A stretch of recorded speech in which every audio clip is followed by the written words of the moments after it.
extremamente difícil.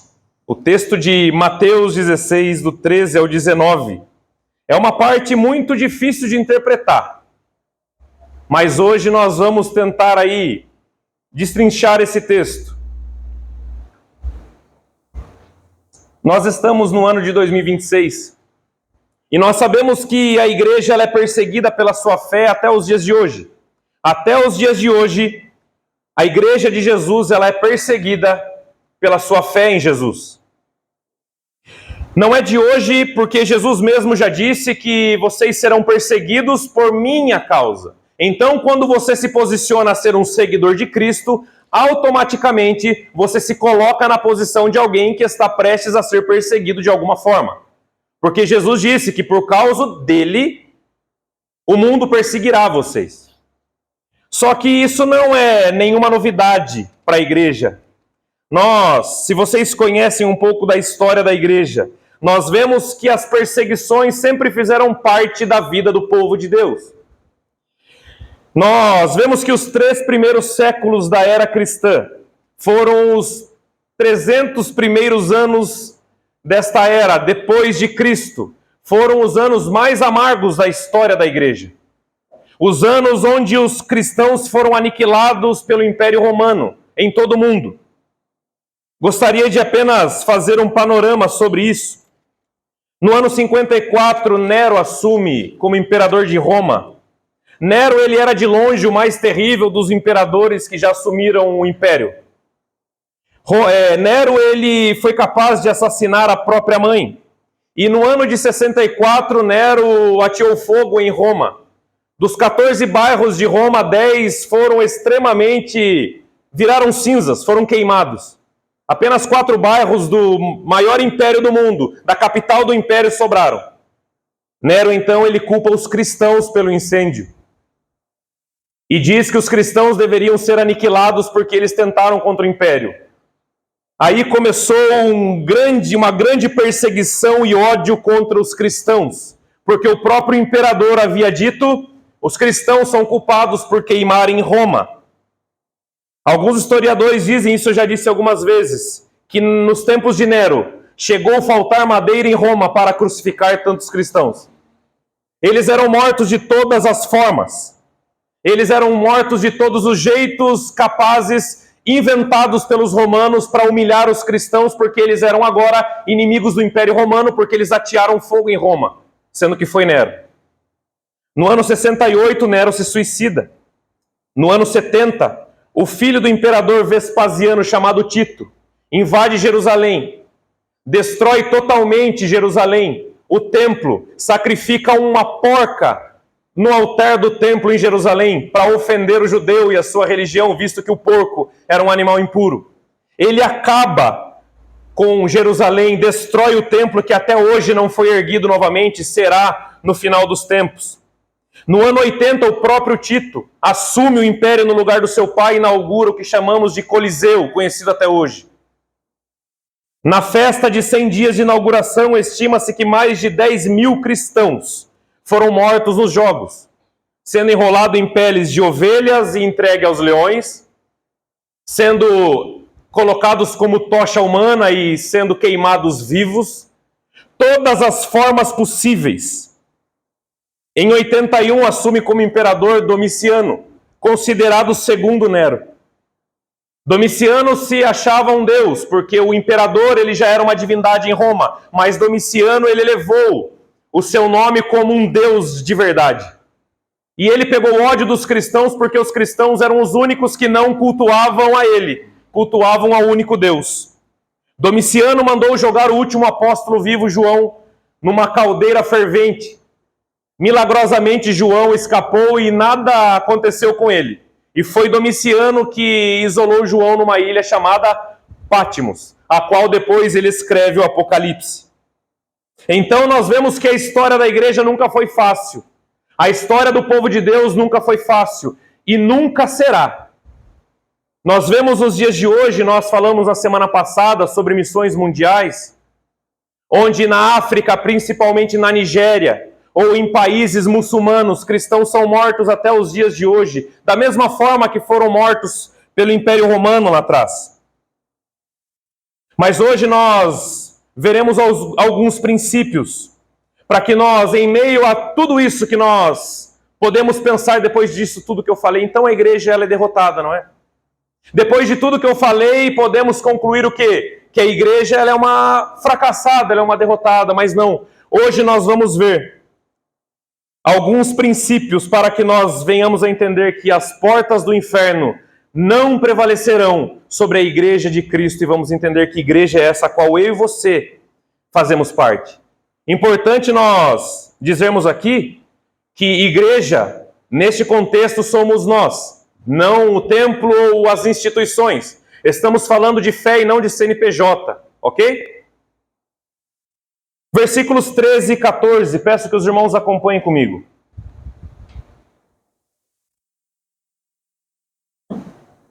Chegando Jesus à região de Cesareia de Filipe, perguntou aos seus discípulos: quem os outros dizem que o Filho do Homem é? Eles responderam: alguns dizem que é João Batista, outros Elias, e ainda outros Jeremias, ou um dos profetas. Jesus ele estava aqui no curso do seu ministério terreno. Jesus estava mais ou menos aqui na metade do seu ministério de pouco mais de 3 anos sobre a terra. Nesse ponto, Jesus já havia pregado e ensinado de forma pública. Nós estamos estudando o Sermão do Monte. O Sermão do Monte já havia sido pregado. Jesus já era conhecido como mestre. Jesus já havia feito milagres, como curar o homem da mão ressequida. Ele já havia expulsado demônios. Jesus já havia andado sobre o mar. Então aqui Jesus já era uma figura pública e considerado um grande mestre em Israel. Jesus aqui não era uma pessoa anônima mais. E Jesus, então, ele faz uma pergunta que é estranho vindo da boca de Jesus. Se viesse da minha boca ou da de qualquer um aqui, seria natural. Ele olha para os discípulos simplesmente e pergunta o seguinte: quem os homens dizem que eu sou? Quem o mundo aí fora diz que eu sou? Essa pergunta, ela poderia, se fosse nós que fizéssemos ela, poderia nos revelar uma crise de identidade, insegurança, incerteza, alguém que está perdido no caminho e não sabe o que fazer e depende da aprovação dos outros para continuar. Porque Jesus perguntar quem os outros dizem que eu sou, essa é a única parte da Bíblia que Jesus se preocupa em saber a opinião do outro. E ele diz para a sua igreja, para os seus discípulos, para os apóstolos que estavam ali: quem os outros dizem que eu sou? Talvez você possa achar, poxa, será que Jesus estava preocupado com a opinião dos outros? Você conhece uma pessoa preocupada sempre com a opinião do outro? Você conhece a pessoa que nunca tem convicção no que está fazendo, mas depende da aprovação do outro para fazer o que deve fazer? E muitas vezes nós podemos encaixar isso em Jesus, mas não. E nós vamos entender o porquê Jesus diz, ou porquê Jesus pergunta isso. E os discípulos respondem. Alguns dizem que é João Batista já havia sido decapitado por Herodes a essa altura. Alguns dizem que você é João Batista, outros que você é o profeta Elias, outros Jeremias e outros profetas. Jesus já era um mestre que ensinava de forma pública e o mundo olhava para ele naqueles dias e diziam: olha, acho que ele é o João Batista que ressuscitou. Eu acho que ele é Elias, ou Jeremias, ou algum dos profetas, porque em outras partes o povo ficava admirado porque Jesus ensinava com autoridade. E os discípulos então ali falaram: olha, mestre, eles te avaliam bem. É como se os discípulos estivessem dizendo: olha, você está bem avaliado na pesquisa pública, você está bem avaliado na opinião do mundo, porque você ser comparado com João Batista, com Elias, com Jeremias e um dos grandes profetas, o povo estava, na verdade, elogiando a figura de Jesus. Mas para ele ainda isso era pouco. Mas eles estavam ainda elogiando: olha, ele ensina tão bem, ou ele ensina com tanta autoridade, que eu acho que ele só pode ser um dos grandes profetas do passado. Essas pessoas já tinham visto Jesus curar, expulsar demônios, fazer milagres, então eles estavam maravilhados com o que viam. Então os discípulos, obviamente, já tinham ouvido essas opiniões, e Jesus também já tinha ouvido essas opiniões, certamente, por onde ele passava, mas mesmo assim ele pergunta: o que o povo diz que eu sou. Só que uma coisa que nós temos que entender, gente. Todos nós seremos criticados também. Você conhece a pessoa que não pode receber uma crítica? Você conhece a pessoa que não sabe ouvir críticas? O ponto que eu disse fala dos elogios a Jesus, porque era um elogio. Você ser considerado João Batista, Jeremias, Elias, grandes homens de Deus. Só que Jesus também, em outras passagens, ele foi chamado de Belzebu. Olha, ele expulsa os demônios pelo poder dos demônios, porque ele é Belzebu. Ou seja, teve a parte do público lá fora que elogiou ele mesmo, sendo pouco para Jesus, porque ele era muito além de Jeremias e qualquer outro profeta. Mas também a outra parte que diz, olha, ele cura no sábado, ele está errado. Ele expulsa demônios porque ele é Belzebu. Ou seja, todos nós, assim como Jesus, teremos as críticas e teremos os elogios. Faz parte, eu sempre digo uma coisa, gente, isso me ajuda muito. Não se iluda com os elogios e não se abale com as críticas.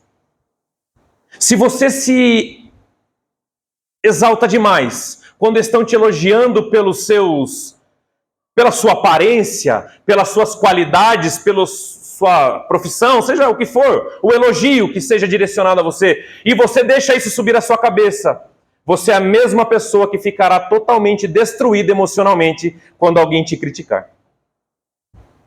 Saiba lidar com críticas e com elogio. Enfim, vamos voltar aqui ao texto. Jesus, ele pergunta o que o mundo diz que eu sou para a sua igreja. Para os judeus, agora vamos falar dos dias de hoje.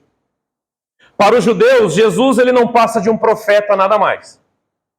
Para o espírita, Jesus é um exemplo de perfeição moral, um guia espiritual, um espírito puro.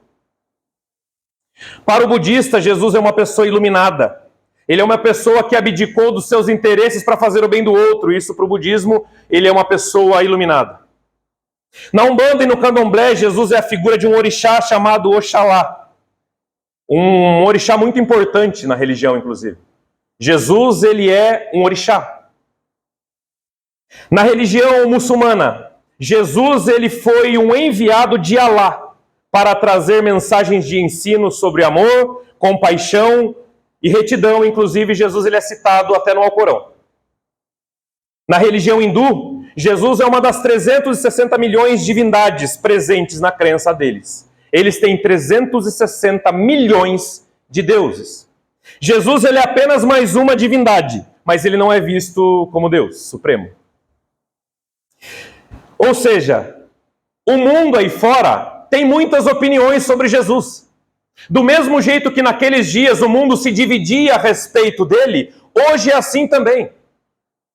Hoje funciona da mesma maneira. Jesus ele está em todas as religiões. O nome dele é falado em todas as religiões. Cada um tem uma opinião diferente sobre ele. Portanto, desde aqueles dias até os dias de hoje, o mundo se divide a respeito de Jesus.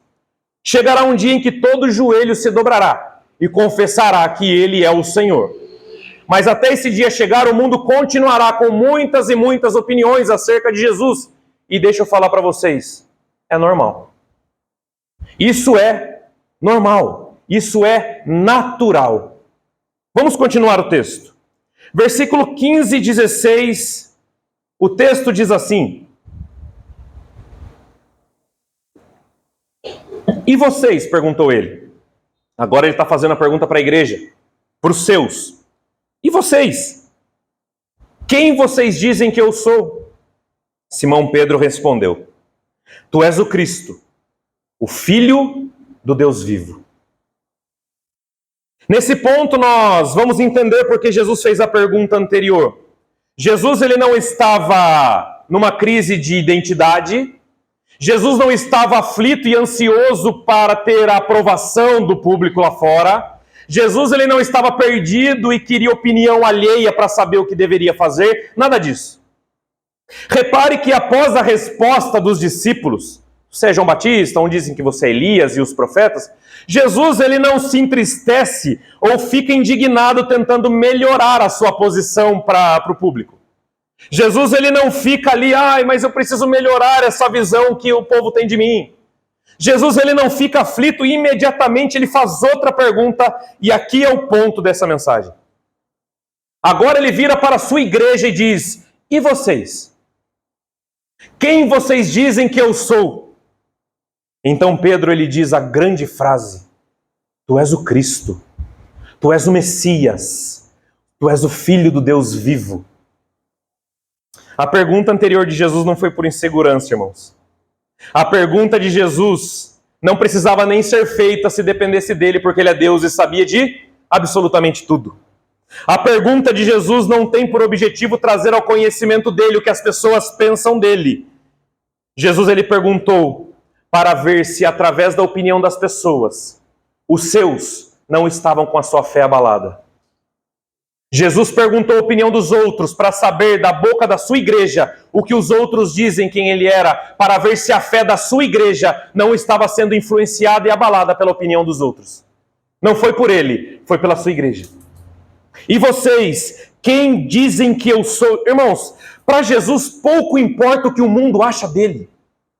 Ele não ficou aqui tentando se justificar. Olha, poxa, o pessoal devia saber que eu sou o Messias, não é? Poxa, eu faço tanto milagre aí, eu multiplico pão, peixe, eu andei sobre as águas, ninguém fez isso.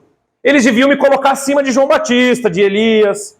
Ele não tentou melhorar, ele não ficou incomodado com a opinião dos outros. Jesus, ele não está nem aí para o que o mundo pensa dele. O que importa para Jesus é o que a igreja dele pensa sobre ele. Para Jesus, o que importa é que os seus pensam dele, o que a sua igreja pensa dele, aqueles que creem nele pensam dele. E quando Pedro diz: tu és o Cristo, o Filho do Deus vivo, ele mostra que independentemente da opinião alheia, os crentes de verdade sempre saberão quem é o Mestre. Os crentes de verdade não se abalam por opinião do mundo. Os crentes de verdade não se influenciam por opinião do mundo. Os crentes de verdade sabem quem de fato é o Cristo, o Filho do Deus vivo, e isso nunca mudará.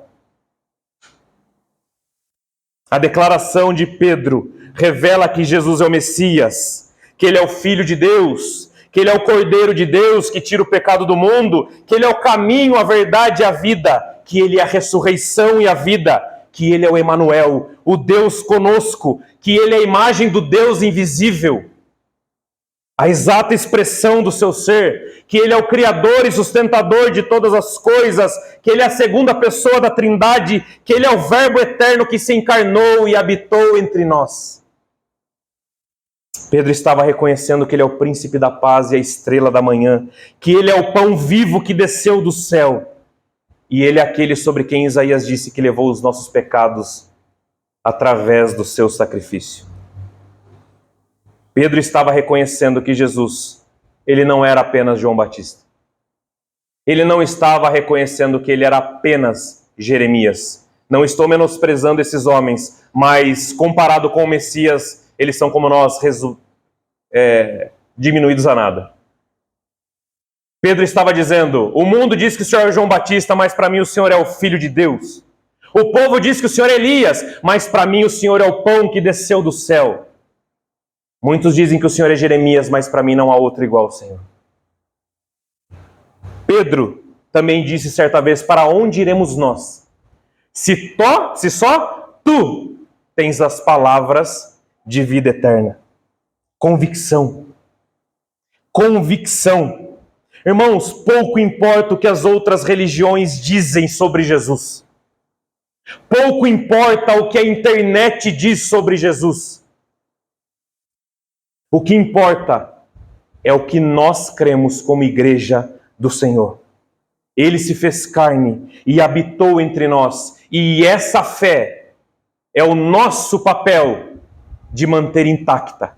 Não queira achar que um dia o espírita, a religião espírita vai adorar Jesus como Deus, o muçulmano. Irmãos, pouco importa na verdade para mim. Pouco importa.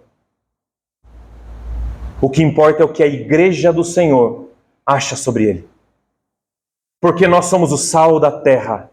Somos a luz do mundo e hoje pela manhã nós vimos o que significa isso. Nós somos o povo dele, nós somos o povo exclusivo dele.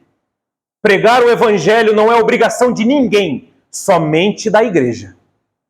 Não é obrigação do Senado pregar o evangelho, não é obrigação do Congresso pregar o evangelho, não é obrigação do terreiro de Macumba pregar o evangelho. Pregar o evangelho é minha e sua obrigação, porque nós sabemos que ele é o Cristo, o Filho do Deus vivo.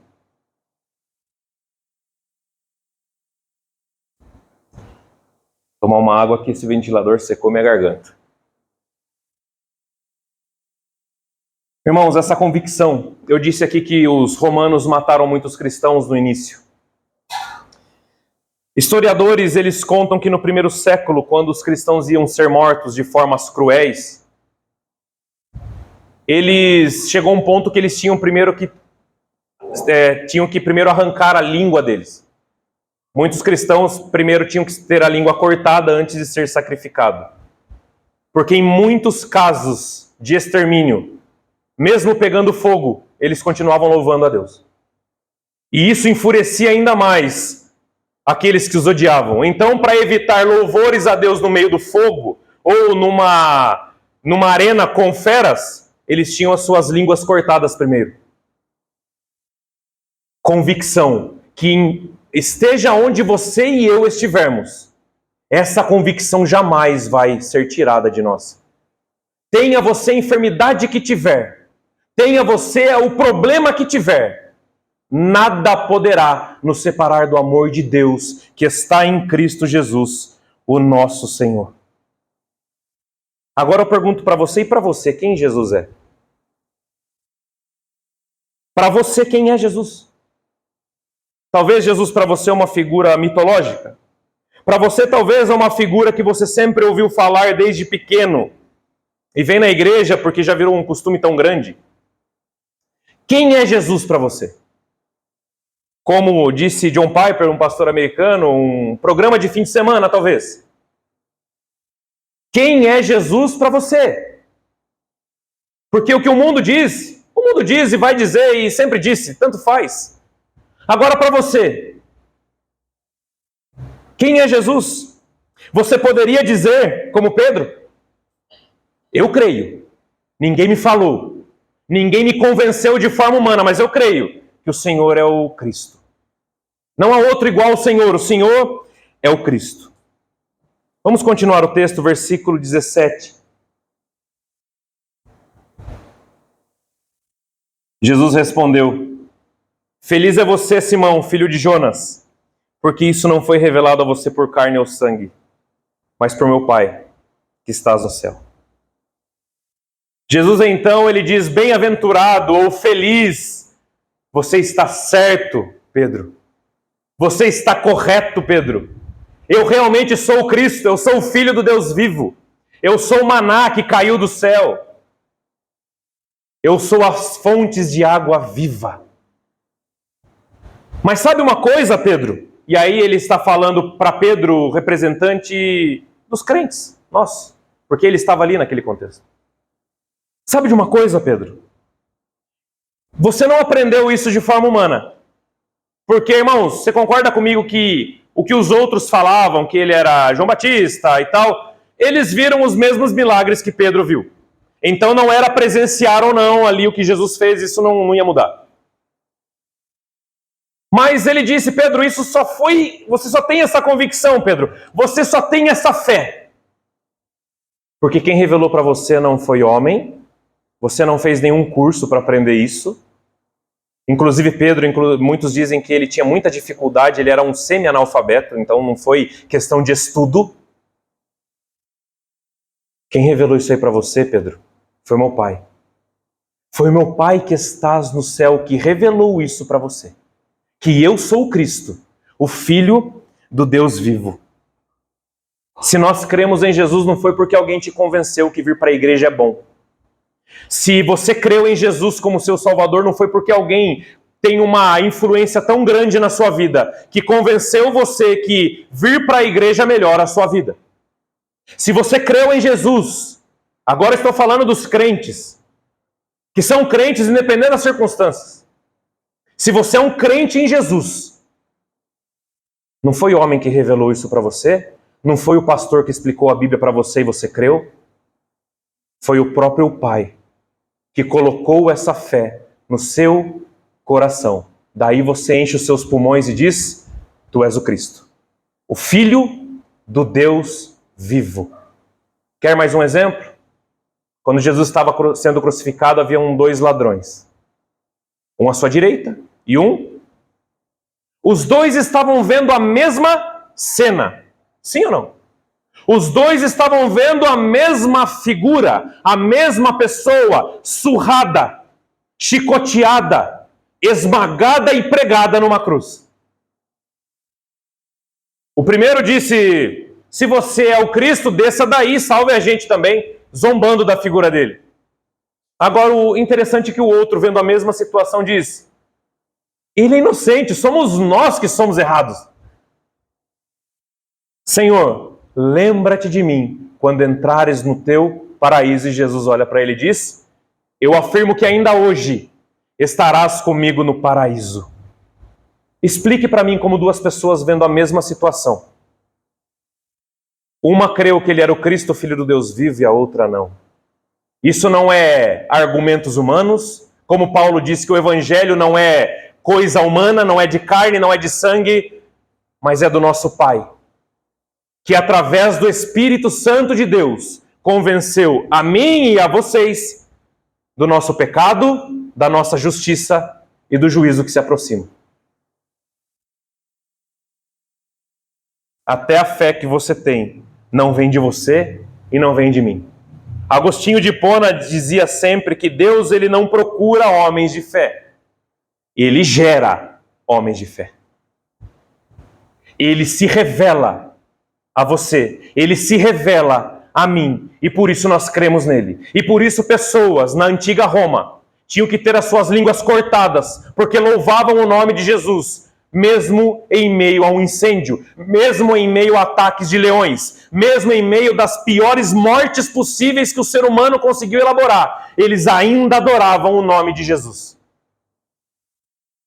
Porque o que foi revelado a eles e o que foi revelado a você e a mim não tem nada a ver comigo ou com você.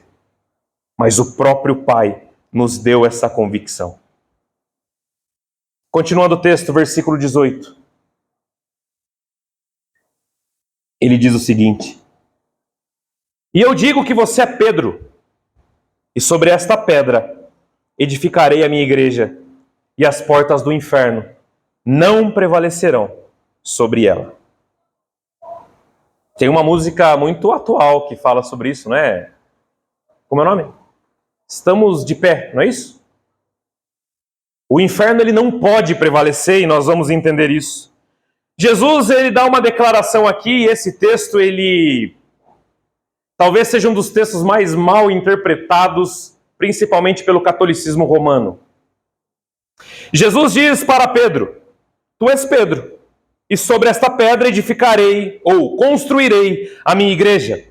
Aqui acontece um dos maiores erros de interpretação, ou propositalmente um erro de interpretação. Irmãos, eu sempre evito de falar de outras denominações, mas é inevitável porque o contexto pede isso. A Igreja Católica ela se intitula a verdadeira Igreja de Cristo na Terra. A Igreja Católica diz que Pedro, ele foi o primeiro Papa da história, ele foi o que iniciou a Igreja.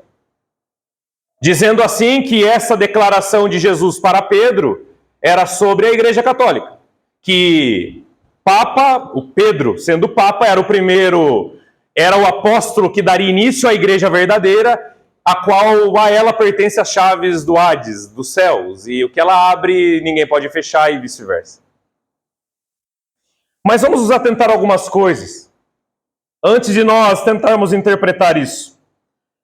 Pedro morreu no ano de 64 a 67 do primeiro século. Ou seja, no máximo 67 depois de Cristo, Pedro morreu. A Igreja Católica só surgiu no ano de 312, fundada pelo imperador Constantino, um outro imperador de Roma. 200 e, se você é bom de conta, mais de 200 anos depois da morte de Pedro. Onde Constantino ele instituiu a igreja, o cristianismo em Roma como, pela primeira vez na história, o que antes era perseguido, agora era oficial, a religião oficial do império. Porém, o papado, ele foi instituído na Igreja Católica apenas no ano de 609. No ano de 609 foi instituído o primeiro Papa da história. E não havia nenhuma interpretação acerca desse texto, ligando Pedro como o primeiro Papa ou Pedro como o fundador da Igreja Católica.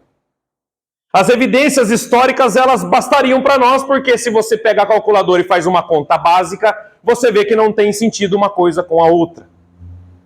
Inclusive, eles dizem que a Basílica de São Pedro se chama Basílica de São Pedro, porque Pedro morreu em Roma e ele está enterrado debaixo da Basílica. E historiadores dizem que provavelmente Pedro nunca pisou em Roma.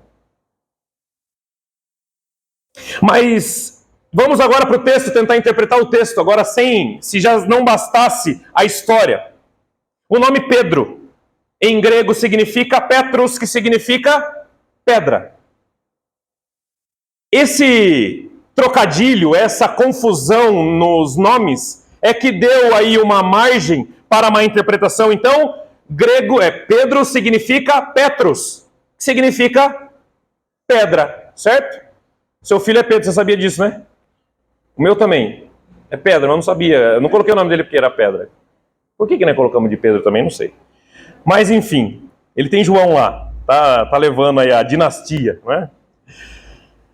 Porém, quando o versículo ele continua e Jesus diz que sobre esta pedra edificarei a minha igreja, os católicos então interpretaram que esta pedra, na verdade, era o Pedro, porque Pedro significa pedra. Só que no original, quando Jesus ele diz sobre esta pedra edificarei a minha igreja, a palavra original no grego não é Petros, de Pedro, mas é Petra, que não significa pedra, significa uma grande rocha. É um pouco confuso, eu sei. Mas Jesus não está dizendo, você é Pedro, e porque você é pedra, sobre você eu edificarei a minha igreja. Ele está dizendo, você é Pedro, e Pedro seria o líder dos apóstolos, e nós vamos ver que tem uma importância, Pedro, nesse contexto. Mas Jesus está falando sobre esta grande rocha. Que grande rocha é essa? O que Pedro tinha acabado de declarar? O quê? Tu és o Cristo, o Filho do Deus vivo. Esta grande rocha, esta grande verdade seria a sustentação da igreja. Esta grande rocha seria a sustentação da igreja. Jesus ele usa essa mesma palavra, Petra, que significa grande rocha, em outra passagem que ele diz o seguinte: portanto, quem ouve essas minhas palavras e as pratica, é como um homem prudente que construiu a sua casa sobre Petra, grande rocha. Caiu a chuva, transbordaram os rios, sopraram os ventos e deram contra aquela casa, e ela não caiu, porque tinha os seus alicerces na Petra, na grande rocha. Não em Petros, Pedro, pedra, grande rocha. É confuso. Por isso que muitos usaram disso para interpretar da forma que queria. Mas Jesus está dizendo, olha, não estou edificando sobre você, Pedro, a minha igreja. Eu estou edificando sobre mim mesmo, porque eu sou o Cristo, o Filho do Deus vivo. E essa grande pedra, Jesus estava querendo dizer, sobre este grande firmamento e sobre este grande alicerce, a minha igreja será constituída. Irmãos, se nós tirarmos o grupo de louvor de uma igreja, ela continua sendo igreja? Sim. Se nós tirarmos o pastor João Vitor e colocarmos o pastor Zezinho, continua sendo igreja? Se nós tirarmos todos vocês daqui e colocarmos outras pessoas no lugar, continua sendo igreja? Tirarmos essas cadeiras e sentarmos no chão, continuamos sendo igreja? Tirarmos esses ventiladores e todo mundo aqui suando, continuamos sendo igreja? Tirarmos esse pinheiro aí, que um dia vai sair daí na construção nova, daí eu vou dar para a Meluína levar embora, ela vai plantar na casa dela. Se nós tirarmos esse pinheiro, continua sendo igreja? Tirarmos essas janelas? Só tem uma coisa que você não pode tirar de uma igreja: o seu fundamento. No dia em que você tirar o fundamento de uma igreja, ela deixa de ser igreja. Portanto, nós vemos muitas e muitas igrejas em um culto antropocêntrico, onde o homem é colocado no centro das coisas, onde tudo é feito em homenagens, como se o homem fosse algo maior do que ele é. Quando uma igreja não está baseada na Petra, nessa grande verdade que ele é o Cristo, ela não é igreja. Você pode tirar tudo aqui. Continuamos igreja. Se você tirar a grande rocha, somos qualquer outra coisa, menos igreja. O próprio Pedro diz em uma de suas cartas que Jesus é a pedra angular.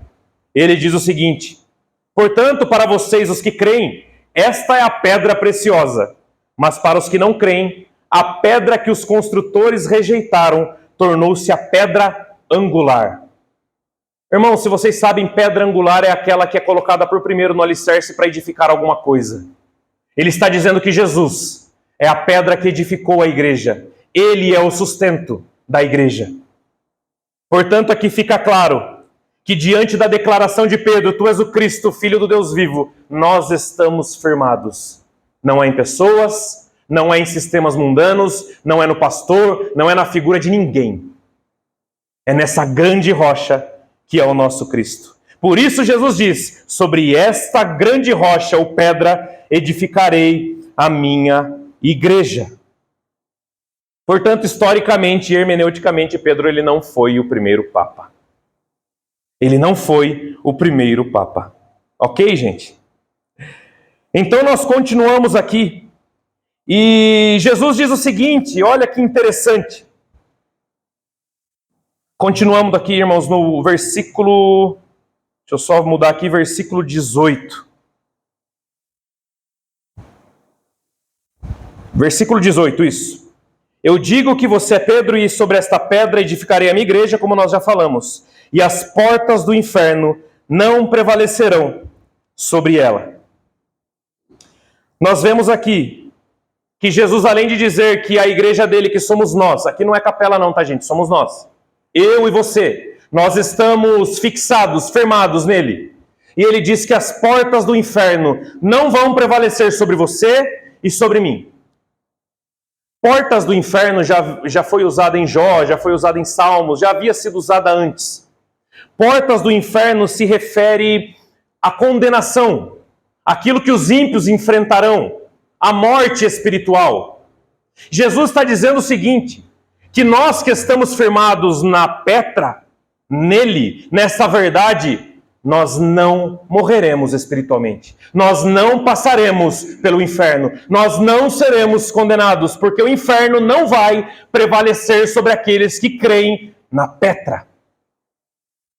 Isso é promessa, isso não é algo duvidoso, algo que Deus deixou, Jesus deixou no ar. Ele disse, o inferno não vai prevalecer sobre vocês. Vocês podem ser jogados no Coliseu. Você, Pedro, vai ser crucificado de cabeça para baixo. Você, Natanael, vai ser despedaçado na Macedônia. Mas sabe de uma coisa? Naquele dia, as portas do inferno não vão prevalecer sobre a igreja de Jesus. Sabe por que muitas vezes nós temos a impressão que a igreja é fracassada? Porque nós só olhamos para cá. Muitas vezes os nossos olhos estão aqui. Mas Jesus está falando naquele dia, onde as portas do inferno não serão abertas para você e nem para mim. Onde muitos entrarão e essa porta é larga. Mas nós continuaremos de pé, nós continuaremos firmes. Porque aquele que prometeu é fiel para cumprir. É ele que sustenta a sua igreja, a rocha é ele. E o alicerce está afirmando para nós, fiquem tranquilos, vão vir chuvas, vão vir trovoadas, vão vir tempestades. Mas nada vai abalar vocês. É ele que nos mantém até o fim. É ele porque ele é o sustentador da sua igreja. Não estou falando de capela, estou falando de mim e de cada um de vocês. Se você até hoje não largou, chutou tudo para cima e foi embora, foi porque ele te manteve firme. Não foi porque você era melhor do que o outro que fez. Se você ainda continua, muitas vezes gemendo e chorando, mas continua, é porque Ele te sustenta. Se você vai até o fim, e você vai até o fim porque Ele está dizendo isso daqui, é porque nós estamos firmados no alicerce, e o alicerce está prometendo isso para nós. Não tem nada a ver com quem somos ou as nossas qualidades. Tem a ver com o nosso alicerce que está prometendo isso para nós. É uma promessa. O inferno não pode tirar nenhuma pessoa da igreja e levar para o inferno. Então, é importante nós dizermos isso, porque existe, não só na atualidade, mas há muito tempo, uma ideia de que o diabo, ele é o nosso inimigo, e ele pode tirar pessoas do caminho de Deus e levar para o inferno. Jamais ele pode fazer isso. Ele nunca pode fazer isso. O diabo não pode tirar um salvo que está firmado na pedra e levar para o inferno. Porque senão as portas do inferno prevaleceriam sobre a igreja. Ah, mas e aqueles que saíram e morreram na incredulidade? Nunca foram dos nossos. 1 João diz que aqueles que saíram do meio de nós nunca pertenceram a nós, porque se pertencessem a nós, continuariam no meio de nós. As portas do inferno, irmãos. Você já viu igrejas, denominações, enfim, tem igreja batista que é assim também, que coloca o diabo exaltado como se ele fosse como se ele tivesse uma influência na nossa vida que ele não tem. Muitos cultos acontecem por aí que giram em torno do diabo ao invés de girar em torno de Cristo. Como se o diabo pudesse arrancar a sua vida das mãos de Deus e levasse a sua vida para o inferno. Isso é heresia, é balela. Se você é uma pessoa convicta como Pedro, as portas do inferno não vão prevalecer sobre você. O diabo não vai tirar a sua fé. O diabo não vai te mandar para o inferno. Porque Jesus disse: eu dou a minha vida pelas minhas ovelhas e ninguém as arrebatará da minha mão. Você é ovelha? Ninguém as arrebatará da minha mão. Irmãos, muitas vezes eu tenho a impressão que a igreja em geral, no contexto atual, acha que crê num Deus pequeno, que crê num Deus de papelão, de isopor, que qualquer coisinha, qualquer gripe, qualquer coisa pode te desviar do caminho. Ninguém desvia ninguém do caminho. As pessoas se desviam porque elas querem. As pessoas se desviam porque elas são responsáveis pelos seus atos. Mas aquele que está firmado, ninguém pode arrebatar da mão de Cristo. Ninguém. Não são o erro do pastor, não é o erro do irmão, não é o erro do outro, não. Ninguém tira ninguém da igreja. Ninguém tira ninguém da igreja e manda as pessoas para o mundo. Sair de uma igreja ou outra é natural. Olha, quero congregar lá, quero congregar aqui, ok. Ah, mas olha, o fulano de tal está no mundo por causa de fulano de tal. Mentira. Mentira. Não estava firmado na pedra. Então qualquer vento e tempestade derruba. Porque aqueles que ouvem a palavra de Jesus e não as pratica, é como um insensato que construiu a sua casa sobre a areia. Vieram os ventos, vieram as tempestades e essa casa caiu. E a queda foi grande. Portanto, não sou eu, não é você, não tem a ver comigo, com você. Tem a ver qual alicerce está debaixo da nossa casa. Se é areia, ela vai cair mais cedo ou mais tarde. Agora, se é Jesus, nem o diabo pode fazer coisa alguma para tirar a herança que está reservada para você e para mim. Amém? É uma segurança. É uma vitória da igreja. Jesus está garantindo a vitória da sua igreja. Jesus está dizendo, por vocês crerem em mim, vocês são vitoriosos, vocês são mais do que vencedores. Porque eu sou o Cristo, ou eu não sou o Cristo. Eu sou o Cristo, filho do Deus vivo, eu não sou João Batista, eu não sou Elias. Talvez se eu fosse João Batista e Elias, vocês poderiam cair no meio do caminho, porque eles são homens falhos. Mas eu sou o Messias. Eu não sou qualquer outra coisa, eu sou inigualável, eu sou filho de Deus. É isso que Jesus estava dizendo. Fiquem tranquilos, o seu navio pode passar por turbulências. O seu barquinho pode chacoalhar no oceano, mas ele vai chegar no porto seguro. Ele vai chegar, porque quem garante isso para você é o capitão do navio, não sou eu. Para nós encerrarmos, versículo 18. Diz assim, 19, desculpe. Eu darei a vocês a chave do reino dos céus. E o que você ligar na terra terá sido ligado nos céus. E o que você desligar na terra terá sido desligado nos céus. Eu já ouvi cada interpretação sobre isso. Eu já ouvi que se você é desligado do rol de membro de uma igreja, você está perdido. Eu já ouvi que se você sai de uma igreja e fica sem igreja, você está perdido. Isso não tem nada a ver com isso.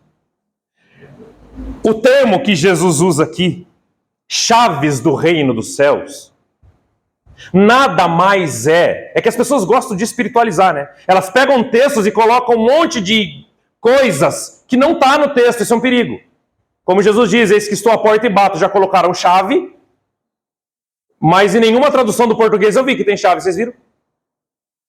Paulo que caiu do cavalo, esses dias um irmão, é um irmão velho de igreja.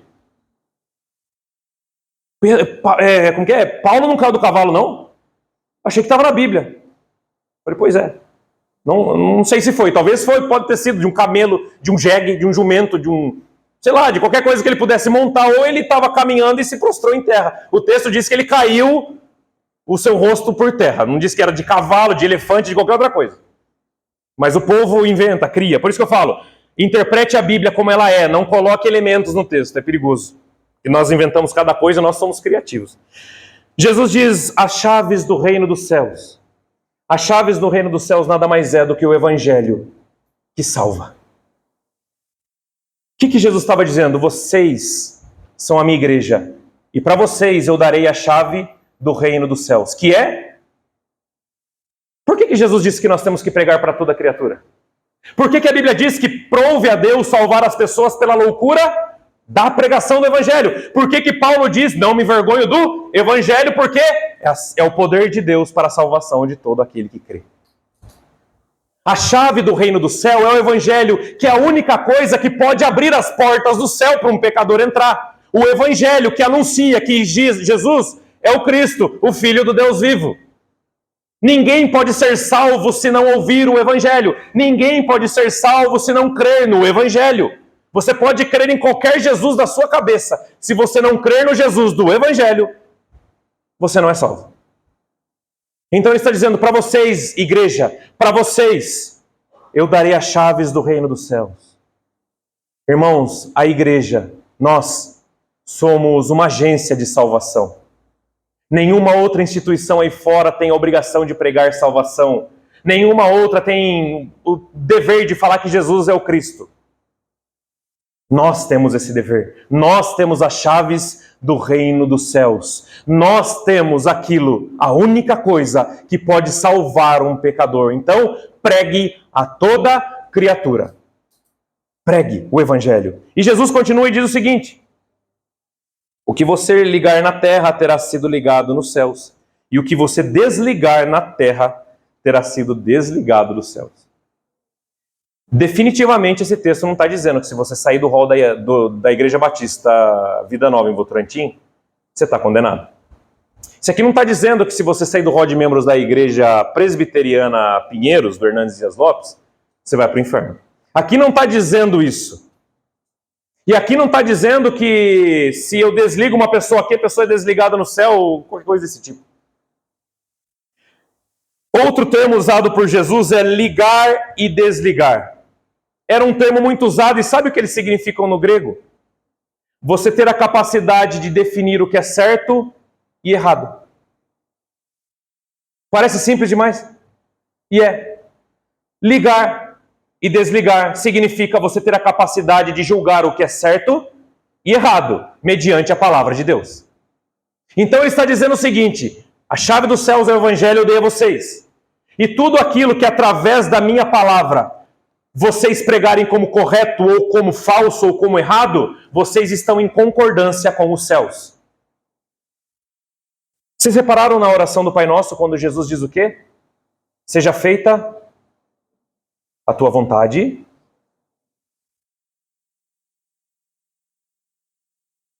Quando nós, igreja, agimos de acordo com a palavra de Deus e fazemos o que devemos fazer, sem injustiça, sem favorecimento, sem amizadinha, sem parentesco, sem qualquer outra coisa que possa deturpar uma igreja. Quando nós fazemos o que é correto, nós estamos em concordância com a vontade de Deus que é feita nos céus. Nós estamos fazendo a vontade dele aqui na terra, da mesma forma que é feita nos céus. Então Jesus usa o termo ligar e desligar no sentido de estar em concordância com a vontade de Deus. Quando nós, igreja, deixamos a Bíblia de lado, nós não estamos fazendo o que devemos fazer, porque nós estamos agindo de acordo com as nossas vontades e não de acordo com a palavra de Deus. Então, para nós fecharmos esse sermão, Pedro não é a edificação da igreja ou a pedra, é Jesus. Ele é o Cristo, Filho do Deus vivo. O Hades não prevalecerá, o inferno não prevalecerá sobre você e sobre mim. A vitória é garantida.